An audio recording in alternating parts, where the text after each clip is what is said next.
ವಿವಾದದಿಂದ ಎಚ್ಚೆತ್ತು ಸಮರ್ಥನೆಗೆ ಇಳಿದ ಸಚಿವ ಶಿವಾನಂದ ಪಾಟೀಲ್. ನಾನು ರೈತ ವಿರೋಧಿ ಅಲ್ಲ ಅಂದಿದ್ದಾರೆ. ರೈತರು ಸ್ವಾವಲಂಬಿಯಾಗಲಿ ಅನ್ನೋ ಉದ್ದೇಶದಿಂದ ಹೇಳಿದ್ದೀನಿ. ರೈತ ವಿರೋಧಿ ಹೇಳಿಕೆಗೆ ಸಚಿವ ಶಿವಾನಂದ ಪಾಟೀಲ್ ಸಮರ್ಥನೆ ಕೊಟ್ಟಿದ್ದಾರೆ. ವಿರೋಧ ಪಕ್ಷಗಳು ಈ ವಿಷಯವನ್ನ ಎಳೆದಾಡ್ತಾ ಇವೆ. ಲೋಕಸಭೆ ಚುನಾವಣೆ ಗೆಲ್ಲಲು ನಮ್ಮನ್ನ ಟಾರ್ಗೆಟ್ ಮಾಡ್ತಿದ್ದಾರೆ. ನಾನು ರೈತರಿಗೆ ಹಲವು ರೀತಿಯಲ್ಲಿ ಸಹಾಯ ಮಾಡಿದ್ದೀನಿ ಎಂದಿದ್ದಾರೆ. ಏಷ್ಯಾನೆಟ್ ಸುವರ್ಣ ನ್ಯೂಸ್ಗೆ ಶಿವಾನಂದ ಪಾಟೀಲ್ ಸ್ಪಷ್ಟನೆ ಕೊಟ್ಟಿದ್ದಾರೆ. ವಿರೋಧ ಪಕ್ಷಗಳು ವಿಷಯವನ್ನ ಎಳೆದಾಡ್ತಾ ಇವೆ. ಲೋಕಸಭೆ ಚುನಾವಣೆ ಗೆಲ್ಲೋದಕ್ಕೆ ನಮ್ಮನ್ನ ಟಾರ್ಗೆಟ್ ಮಾಡ್ತಿದ್ದಾರೆ ಎಂದಿದ್ದಾರೆ ಶಿವಾನಂದ ಪಾಟೀಲ್. ನಾನು ಹಲವು ರೈತರಿಗೆ ಸಹಾಯ ಮಾಡಿದ್ದೀನಿ ಎಂದಿದ್ದಾರೆ. ಏಷ್ಯಾನೆಟ್ ಸುವರ್ಣ ನ್ಯೂಸ್ಗೆ ಶಿವಾನಂದ ಪಾಟೀಲ್ ಸ್ಪಷ್ಟನೆ ಕೊಟ್ಟಿದ್ದಾರೆ.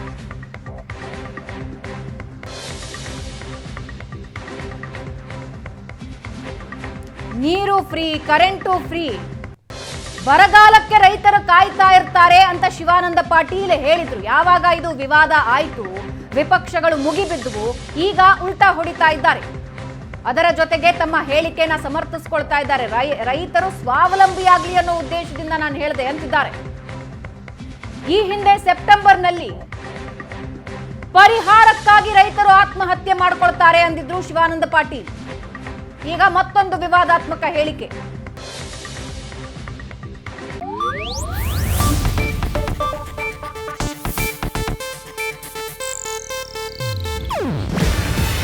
ಇದು ಏಷ್ಯಾನೆಟ್ ನ್ಯೂಸ್ ನೆಟ್ವರ್ಕ್ ಪ್ರಸ್ತುತಿ.